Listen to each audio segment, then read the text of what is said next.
Porque falando em guerra de versões, um dia, né, o Lula hoje falou sobre a maior queda de braço que ele já enfrentou até agora na Câmara dos Deputados para aprovar a medida provisória que montou aí uma estrutura com 33 ministérios, 37, perdão, eu estou falando errado desde o dia 1, 37 ministérios.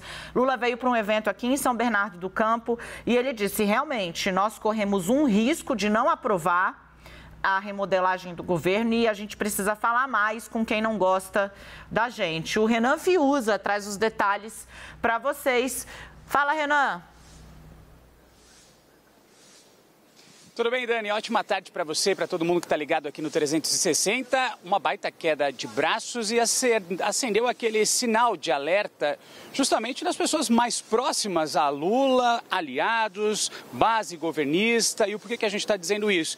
Ele veio para São Paulo, São Bernardo do Campo, inaugurou um pouco mais cedo um complexo de laboratórios na Universidade Federal do ABC, berço político dele em São Bernardo do Campo. Teve um almoço 1h da tarde no Sindicato dos Metalúrgicos e, além disso, está reunido a portas fechadas no mesmo Sindicato dos Metalúrgicos. A gente está falando de alguns aliados e pessoas importantes como o ministro da Fazenda, Fernando Haddad. Obviamente, esse foi um dos temas principais e a gente acredita que essa seja talvez a principal discussão nessa reunião a portas fechadas. Também tivemos, ao longo da manhã, perguntas que foram abertas aos jornalistas e essa fala vinda do presidente da República, Luiz Inácio Lula da Silva. A gente está trazendo, portanto, essas informações porque, só para relembrar, o que foi a MP dos Ministérios, foi aprovada pela Câmara dos Deputados, a gente teve 337 votos favoráveis, 125 contrários e 1 abstenção. Eles precisavam apenas da maioria simples para que passasse, na Câmara dos Deputados.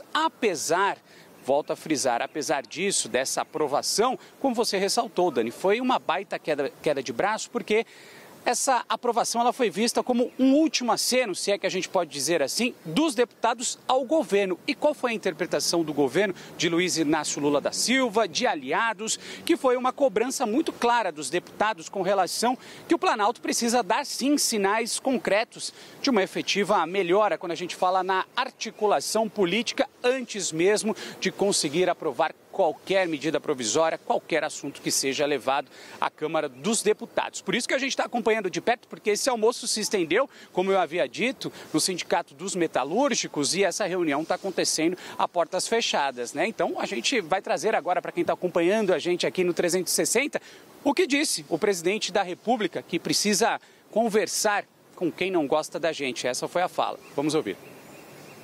A gente corria o risco ontem. A gente corria o risco de não ter aprovado o sistema de organização do governo que nós fizemos. E aí, você não tem que procurar um amigo, não estava lá o Vicentinho para eu conversar, porque ele já é voto nosso. Você tem que conversar com quem não gosta da gente. Você tem que conversar com quem não votou na gente. Eu vou começar agora falando com a Renata. Renata, o que o Lula está fazendo ali é cobrar um pouco mais de empenho com quem não é base do governo, até porque está meio difícil saber o que é a base ou se há uma base do governo, Aparentemente tem votos consolidados com ele, votos consolidados contra ele e uma gelatina ali no meio que está se movendo de acordo com os próprios interesses ou com caso a caso, A admissão do Lula aí, também há uma admissão de que é isso, que tem essa geleia aí que está dificultando a vida do governo, mas também tem uma coisa de baixar um pouco o tom e de voltar ali para, olha, a gente precisa resolver no diálogo e no diálogo não com quem já vota comigo, mas com quem não gosta da gente. Renata? Sim, e um chamado à política, à articulação, vamos lá. Porque o que acontece? A gente tem nesse momento a oposição e esses partidos de centro-direita falando, olha gente, tá uma bagunça, o governo não tem base nenhuma, é quase aquele meme, Dani, do Xoxa, capenga, manca, é basicamente o que a oposição quer dizer, que é a base do governo Lula. É ínfima e não aprova nada. É exatamente isso? Não é bem assim, É o que o governo está querendo dizer, que não, vai vai conseguir votar sim os projetos. Não, ele está com uma situação difícil, precisa organizar a coisa. As críticas que estão sendo feitas à articulação política, elas não estão só saindo do lugar óbvio, de quem quer mesmo jogar pedra no Planalto. Estão saindo também de nomes que o Palácio do Planalto pode trazer para si. Esse jogo vai precisar ser feito. E esse gesto de Lula, ele sucede um movimento muito concreto que ele fez essa semana, ali nas vésperas da votação da medida provisória, quando o governo passou muito susto. Então, Lula deu a ordem, Dani contou aqui, logo na abertura do 360, como é que foi aquela expressão? A maquininha tem que girar, né? Foi assim que a fonte descreveu. A votação vai só de noite porque a maquininha tem que girar, o pagamento das emendas que estavam represadas e a nomeação de mais de uma centena de cargos de segundo e terceiro escalão. Então, os agrados, as emendas, tudo saiu. Lula mandou o seu time, né, entrar no jogo. Ele mesmo deu sinais. A gente contou aqui como isso chegou ali para o União Brasil. O recado de que Lula estava prometendo uma melhora no trato com a bancada do União Brasil. Isso foi decisivo para que houvesse a mudança de postura do líder do União Brasil, né, uma bancada que estava querendo muito jogar tudo para o alto. Então, essa fala dele, ela se encaixa nesse momento. Um momento, inclusive, né, Dani, que vem depois de muitos chamados de gente próxima ao Lula para, olha, pisa aqui em Brasília, olha para o que está acontecendo aqui, tentar mediar a guerra é importante, mas o Congresso está pegando fogo, né? Então é importante olhar para as batalhas internas também. Basília, quando que pode, na verdade, né, reformulando a pergunta, a chance a gente precisa conversar com quem não gosta da gente, sair do discurso para a prática no sentido de fazer mudanças pontuais no governo para atender essas alas que estão mais longe do que o Lula gostaria e precisa que elas estivessem? Tem chance sim. O governo tem feito uma identificação ali de quais lideranças de partidos mais resistentes, como republicanos, PL, podem abrir diálogo, né?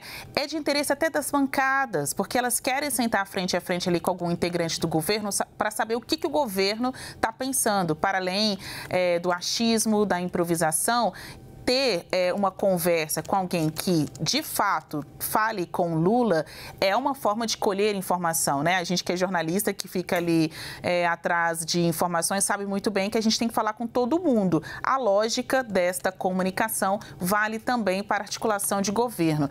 Pregar para convertidos foi algo que as eleições de 2022 mostraram ser insuficiente. Enquanto Bolsonaro se manteve ali na tônica de falar com quem votava nele, ele juntou muitos votos, quase venceu as eleições, mas quase não dá a vitória para ninguém. Se ele tivesse feito demonstrações para pessoas não votantes, né, para pessoas que não votassem nele, Bolsonaro, talvez ele teria ali atravessado o placar com o presidente Lula e vencido o último pleito. Não aconteceu. Este governo, agora eu tenho ouvido muito, não quer sofrer dos mesmos problemas do governo passado. Então, o que deu errado no governo passado não deve ser repetido nesse, afirmam aí os articuladores políticos. Falar com quem não vota junto com o governo, com quem se diz fora da base aliada, é uma forma de interlocução, uma forma de demonstrar boa vontade, diálogo com o governo, com o Congresso. E o presidente Lula ouviu isso diretamente, quase ao pé do ouvido, mas foi uma ligação do presidente da Câmara, Arthur Lira, naquela conversa que eles tiveram horas antes da aprovação da MP da reestruturação na Câmara dos Deputados. Ali, Lula ligou para falar, mas ele ouviu muito, ouviu que a articulação política do governo não funciona, que vai de mal a pior.